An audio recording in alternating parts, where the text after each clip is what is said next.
पश्चिम फर्केको एमाले र पूर्व फर्केको कांग्रेस चाहिँ समस्या पर्दा मिल्ला हुने राजसभाले चाहिँ आन्दोलनकारीसँगहरू चाहिँ सक्रिय गर्न मिल्ने फैसला आएको सुन्नुभन्दा अगाडि नै त्यहाँ पुलिस गएर बसिरहेको छ त्यहाँ हाम्रो सभापतिलाई पक्राउ गर्न जाने प्रहरीले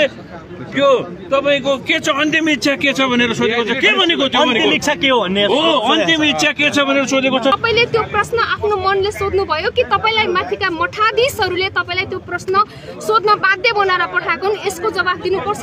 अन्तिम इच्छा कस्तो अवस्थामा सोधिन्छ त्यसको जवाफ पनि नेपाल प्रहरीले दियोस् सुरक्षा कर्मीहरूलाई बाक्लो रूपमा तैनाथ गरिएको छ यो जिल्ला प्रहरी परिसर अगाडि सुत्न लागेकै व्यक्तिलाई पक्राउ गरेर ल्याइयो अनि अर्को कुरा चाहिँ के हो भन्दाखेरि आज शुक्रबारको दिन आज फैसला लेखियो फैसला लेखिएको कुरा 1 बजे नै थाहा थियो हैन अदालत सबै परिसरलाई थाहा थियो तर त्यो चाहिँ रवि लामिछानेज्यूलाई चाहिँ एकदमै ढिलो गरिकन थाहा दिएर अनि दिउँसो 3 बजेदेखि नै रवि दाइको घर वरिपरि प्रहरीहरू परिचालन गरेको भन्ने कुरा चाहिँ आएको छ यसमा चाहिँ यो राज्यको मिलेमत कसरी राज्यले एउटा नागरिकलाई चाहिँ दबाउन खोज्छ भन्ने कुराको प्रमाण हो रवि लामिछानेलाई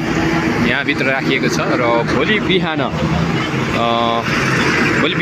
सम्भवतः पहिलो फ्लाइटमै उहाँलाई लोकतन्त्र भनेको ओली तन्त्र र देउवा तन्त्र मात्रै हो यिनीहरूले जे गरे पनि हामीले सहेर बस्नुपर्ने यिनीहरूको राणा शासन हामीले कहिलेसम्म सहेर बस्ने भनेको आम आन्दोलनकारीसँग हामी जुनसुकै आन्दोलनकारी छौँ यो व्यवस्था यो यदि व्यवस्था परिवर्तन गरेर नयाँ शक्ति ठाउँ नपाउने भइसकेपछि व्यवस्था परिवर्तन गर्न हामी लाग्नै पर्छ भनेपछि यो व्यवस्थामा नयाँका लागि ठाउँ देख्नु भयो राजसभा ठाउँ देखेन ठाउँ दिएका छैन ठाउँ दिनेले के भ्रष्टाचार तिनीहरू भोलि जेल पर्छन् नयाँ त जति पनि छन् नि यी नयाँ जबसम्म मिल्दैनन् र व्यवस्था परिवर्तन विरुद्ध सुरुको आन्दोलन भएको व्यवस्था परिवर्तनको विरुद्ध हुनुपर्छ अनि मात्रै हामी भनेको वैकल्पिक शक्तिहरू एक ठाउँमा आउनु पर्छ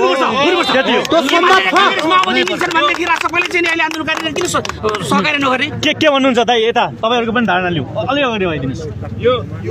व्यवस्था नै खराब छ चाहिँ अब चाहिँ पार्टीले चाहिँ एउटा धारणा कस्तो गरेको थियो भने